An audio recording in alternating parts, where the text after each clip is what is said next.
Hi, I'm Fred Burton, and I'm joined today with Lauren Goodrich, our senior Eurasia analyst. We're going to discuss the assassination in Russia. Lauren, who is Boris Nemtsov, and why does it matter? Boris Nemtsov is one of the largest, most charismatic political opposition leaders that is considered to be a part of the anti-Putin and anti-Kremlin camp. There's quite a few opposition leaders, and each have their own ideology, but Nemtsov's been around for decades. He was a part of the Yeltsin economic team that pretty much kind of pushed a lot of the economic reforms that are considered disastrous by majority of Russians. But then he ended up segueing, and he supported Putin when he first came in before turning on him and becoming a really large opposition figure. What do you make of the timing of his killing? Well, the timing is very important because there's quite a few things going on for Russia at this time. First off, there was a major opposition rally planned for about 36 hours after Nemtsov was assassinated, in which the opposition was going to gather to protest the Russian economy, the Russian-supported actions within Ukraine, and overall corruption within the government. How many folks turned out for the ceremony?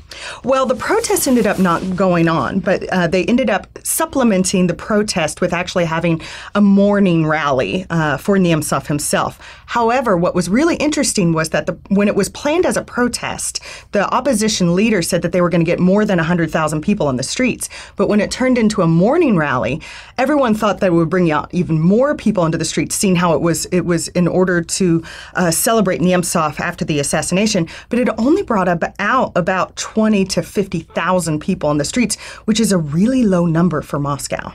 Yeah, that's most interesting. And I know from a tactical perspective, as you break down the videotape that we saw, it's really hard to say exactly what happened. You had the street sweeper, the garbage truck kind of clear the area across the bridge, which in the intelligence business would be considered a channel.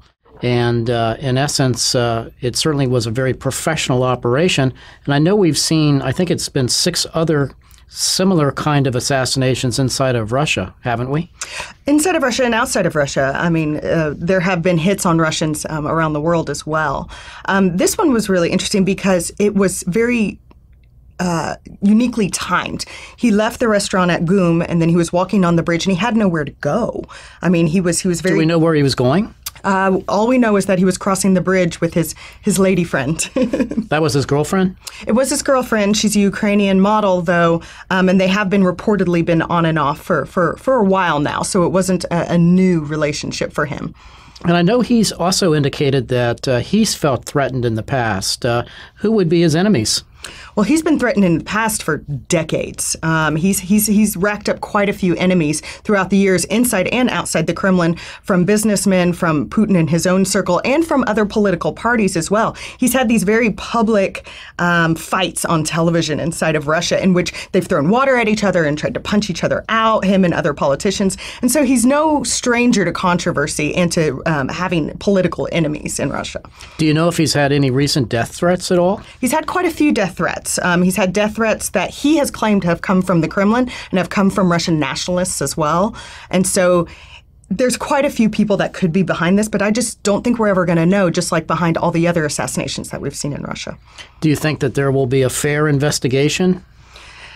I think that the Kremlin will try to spin this the best way they can, just like they have with the other assassinations that have taken place. Putin is in a very unique place at this time in which he is trying to show that he's not the bad guy, but he's also trying to show that he's the strong man. And so he's playing this dual game of trying to show he is a very popular politician inside of Russia, but that he also still controls Russia at the end of the day. That's fascinating, Lauren. Thank you very much for your analysis. I'm afraid that's all we have time for today. For those of you interested in more, please visit our website at www.stratfor.com.